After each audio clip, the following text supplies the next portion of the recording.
স্কুলের ছাত্রছাত্রীর সংখ্যা প্রায় ৩১৮ জন, যে কারণে এতজন ছাত্রছাত্রীকে একসাথে মিড ডে মিল খাওয়ানোর সমস্যাতে পড়তে হচ্ছিল স্কুল কর্তৃপক্ষকে। দীর্ঘদিনের সমস্যা সমাধানের জন্য স্কুল কর্তৃপক্ষ বিধায়কের কাছে সাহায্যের জন্য পৌঁছায়।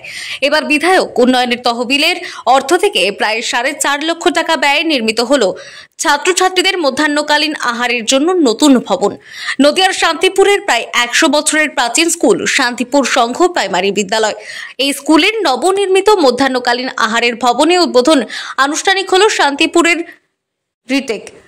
এই স্কুলের নবনির্মিত মধ্যাহ্নকালীন আহারের ভবনের উদ্বোধন অনুষ্ঠিত হল শান্তিপুরের বিধায়ক ব্রজকিশোর গোস্বামীর হাত দিয়ে। স্কুলের শিক্ষক শিক্ষিকাদের উপস্থিতিতে ফিতে কেটে এই ভবনের উদ্বোধন করেন বিধায়ক। তবে এক প্রকার বলা যেতেই পারে, বিধায়কের সহযোগিতায় দীর্ঘদিনের সমস্যা সমাধান হওয়ায় খুশি বিদ্যালয়ের শিক্ষক এবং শিক্ষিকারা। বিধায়ক ব্রজকিশোর গোস্বামী জানায়, তন্তুবাই সংঘ স্কুলটি প্রায় 100 বছরেরও প্রাচীন। ওনাদের মিড ডে মিলের খাওয়ানোর জন্য অনেক সময় ক্লাস ঠিক মতো নেওয়া যেত না, একসাথে এতজনের বসার ব্যবস্থা। ওনাদের একটা দীর্ঘদিনের দাবি ছিল, সেই দাবিটা আজকে পূর্ণ হলো।